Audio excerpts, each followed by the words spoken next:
Every spring, as the sun begins to melt the winter frost and snow, spring begins to show its beautiful colors as we say goodbye to winter.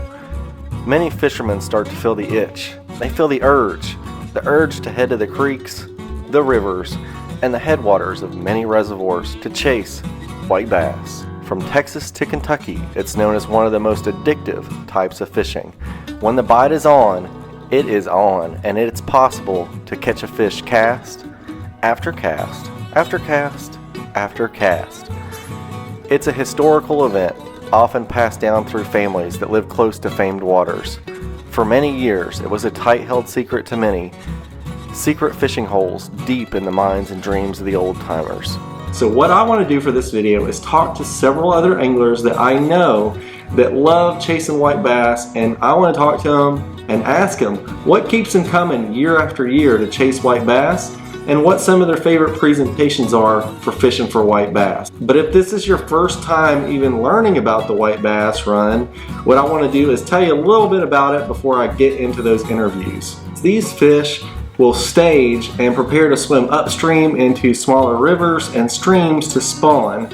And there's a specific reason that they do this, and that is because whenever the females lay their eggs and then they're fertilized by the males, they have to remain in an oxygen-rich environment which the flowing water provides for their young. So the specific timing of the white bass run depends heavily on three specific factors. The first one is going to be water temperature. You're looking for water temperatures in that mid to upper 50s range for these fish to really start moving up for their spawning run. Second is going to be light intensity and the length of the day. So as those days get longer and we get a longer period where the sun is up, that's going to trigger these fish and they're going to realize it's time to run upstream for the spawn. And third is going to be current, and getting those fish in those areas with current so that their eggs can have the optimal environment for the spawn. I will be hitting up a lot more videos coming up this spring with specifics of the timing of the spawning run, and then also if you're in Kentucky on specific locations and directions to get to those spots to try to catch these fish. So if you're interested in that kind of stuff, make sure that you subscribe to the channel and like this video and comment down below what state you're going to be catching white bass in this spring. All right, guys, so what I want to do is I want to welcome Keith here to this video, and what I want to do is ask him a couple questions about the white bass run, and we're going to go ahead and get started with that. So, hey, Keith, what keeps you coming back year after year to chase white bass? That's a good question. I guess I would have to say maybe the time of the year. Here in central Kentucky, you know, where we fish, we live here in central Kentucky, and we fish the Salt River. It's right around the March, April time period when they start the run, and then like late April is when it ends. But I guess it's the time of the year, man. We're cooped up all winter long, and this is like the first big chance to get out. I mean, we've got largemouth bass too, of course, and other things, smallmouth bass all year long if we want, but I guess it's just the time of year, man. I can put on an old pair of shoes and go wading up the Salt River, man, and the time of the year. You can catch a lot of fish. I've caught over 100 some days. It's just the way it is, you know. You don't get to keep that many, but it's fun. And then, too, white bass. They're good table fare, man. I love to eat white bass. Yeah, man. So, like, I love to eat white bass too, and I mean that's one of the great things that I loved about like watching your channel is like you have a bunch of really cool videos about how to cook them up. You used Big Red in one of them, so I mean I've never heard of anything like that. And I was like super cool to watch that video. Still haven't tried that recipe yet, but maybe this year. You should try it. It's good. Yeah, you need to. It's good. It's real good. It gives it a sweet flavor. It's really odd. I'll give it a try this year. So that leads me into the next question, which is tell me one of your favorite white bass fishing stories. Okay. Well, I guess it's probably the first year I started fishing for the white bass at the Salt River. I moved to the little town outside of the place where I fish, and I didn't really know the area very much, but I kind of Googled, YouTubed a little bit, and I seen some people catching some fish, and I thought, well, I'll go down there. I think it was probably towards the third week of April. which, by the way, if viewers are listening, they live around here, that's the perfect week, 3rd week of April. That's when it's go time. I went down there and I didn't have very much luck until the very end of the day. And I caught some really nice sized fish in some running water, like it was moving water, And I thought, I'm going to bring my daughter back tomorrow and see if we can catch some more, because, man, that was fun, So I brought her and her 2 friends, and she was, I don't know, 10, 11, maybe 11, 12, something like that.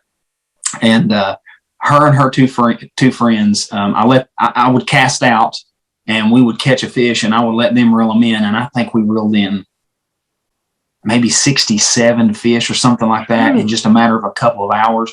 But what was so cool, and this stuck out to me so much, is there was a bunch of other people fishing, people fishing all down the bank, a bunch of old men and, just a variety of people, women and whatever, kids and stuff. And we walked out of there and the stringers were so heavy that they were cutting into my hands, because we were taking a big load of them home, and the looks on those old guys' faces, their jaws just dropped, when they seen all these fish, and they was like, where'd you get those? And I was like, these girls caught all of them, Yep. I don't know. That was probably my favorite memory. And I every time I go down to the place where we fish, it's just awesome. I like to wade, it's bald eagles. That's another cool thing where we fish. I can see bald eagles a lot early in the mornings, but there's just something special about putting on a pair of tennis shoes and some blue jeans or something and getting down there on an old foggy morning when it's about 50 degrees, the fog rising up on the river and just getting down there, man. Every time I go down there, it's an experience and it's an adventure. So yeah, that's it kind of takes me back to being a kid and wading the stream, catching crawdads, just like, yep. You get down there and it's like the whole experience of getting down there and like it's going awesome. through the creek. And then like, once you find those fish, like it can be cast after cast after cast. It definitely can. Definitely can. It's probably like one of the most fun types of fishing. And like, that's the thing. It's like you said, it's like, once you figure it out, it's like, you want to get all your buddies. Yes. Like, come on. Let's go. Man. You want the whole crew to come. Like, we got to go. We got to go. Like, we better get down there within the next couple of days. They could move. That's right. So we got to get down there. Yeah, that's another thing. Like, and this might be off topic, but I love to fish with other people. I mean, I'll fish by myself. A lot of people like, the serenity or whatever, and I do too. But man, there's something about taking a group of little kids down there, and letting them catch their first fish. And I've done that a lot. And it's just put a smile on their faces, man. So that leads me into my next question, which is what is one of your favorite ways to catch white bass? And I have a feeling I know what it's going to be. So tell me about that. Yeah, you're probably thinking of my white rooster tail there. Maybe. Yeah. Well, white rooster tails seem to be my bait of choice when they're running good. When they're and this is a good tip. Early on in the season, when they start to stage, which is in March for us, they start staging in March or whatever, somewhere around there. I like to throw smaller baits. So if you're throwing a rooster tail, throw a 1/64th ounce, 1/8 ounce. I mean, a 1/32 ounce, something like that. Throw a smaller rooster tail and use where we fish, it's running water. So I like to throw a willow leaf blade, not a teardrop blade. The willow leaf will come through the current easier, and it takes less force for it to spin. So as it's coming through that current, it'll still spin through that current, and it won't carry it down stream so far. So that's one little tip. But the reason I love a rooster tail, and it's a search bait. And when you're fishing for these staging fish, man, we have like a 2-mile strip area that we fish. I know every rock in that place, man, but every day it can be a curveball. You know what I mean? So I put on my walking shoes, man, and I will walk that bank. I don't care to walk a mile, dude, mile and a half. And I'll use that as my search bait. And once I catch one, I'll sit there for another 5 minutes. And if I don't catch anything else, I'm gone again. But if I catch 3 or 4 of them in 5 minutes on that bait, then I can maybe switch to something else. I'll show you a couple baits. Is that cool? Yeah. You cool with that? Yeah, for sure. Okay. This is a Rapala. I want to show you what I've done. This is a little tip that you can use. This is the original hook. It's a smaller hook. I don't know if you can see that. Yep. I replaced the back hook with the next size up. And that my catch rate went way up. And the reason being is it's just a bigger hook. And then this early in the season, these little tiny, they're small, man. Yeah, that is they're small. Little swim baits. If you'll put these under a bobber early on in the season, the reason I say early on use small baits is because the shad at that time of the year are small. And in 1 month, the shad can double in size sometimes. So they're looking for small baits, not big baits. They're looking for these little shad.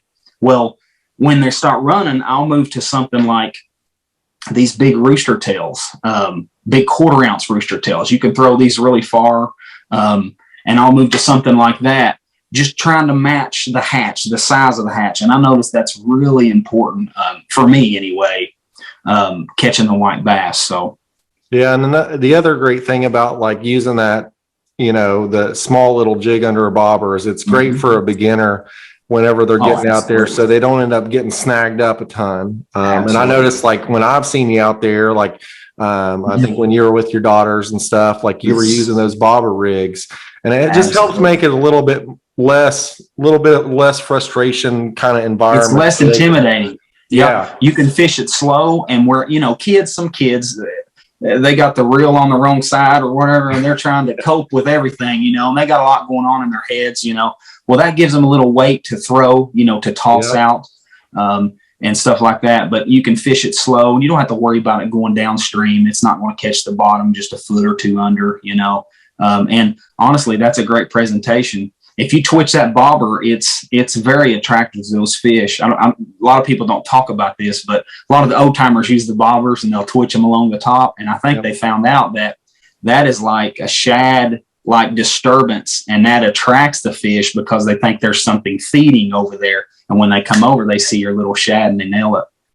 This is something I'm sure that most people who fished with a bobber have had this happen, but like I've actually been fishing for crappie with a bobber using that same technique, and I've had fish come up and hit my bobber, come up and attack my bobber because I think they think it's like something on the surface. So yes, it is a good attractor for those fish, but it really is. I appreciate you, man. Like I appreciate you coming on here and talking to me. And absolutely, tell me a little bit about your channel and like what you do on your channel, Cast, Catch, Cook. Okay. Well, I started this channel with the thoughts of going at least 1 year. So 52 episodes, one a week in the middle of the week, where I go out and I catch fish and then I cook those fish on the show. And life got in the way. I think I've got like over a dozen episodes up. I want to start doing some more this year. Hopefully I can do that, but I'm super busy. But basically, Cast, Catch, Cook, I designed it to where I go out and catch fish, and then I cook the fish on the show. So what you get is some fishing action. And I'm usually by myself. A couple of episodes I have other people with me, but I go all over the state of Kentucky. I went down to Tennessee and did some trout fishing. But basically, I go out and I catch the fish, and I'll bring them back, and I cook the fish. And so you get some cooking, and it's like a fishing and cooking show. I give you the recipes and link, in the description and everything. And I give you some good little tips and stuff. So it's a fun channel. Well, I appreciate it, man. So I really appreciate Keith getting on here tonight and talking to me about fishing the white bass run. Super fun talking to him, and he's just an example of some of the great people I've met down there fishing for white bass during the white bass run. And like one of the great things about getting down there and fishing for the white bass is you meet all kinds of different people that love to go down there and catch white bass, and it's a super fun time to get down there and meet other people. And I've learned a lot over the past couple of years going down and chasing white bass, not only from my own experiences but also from talking to other people down there.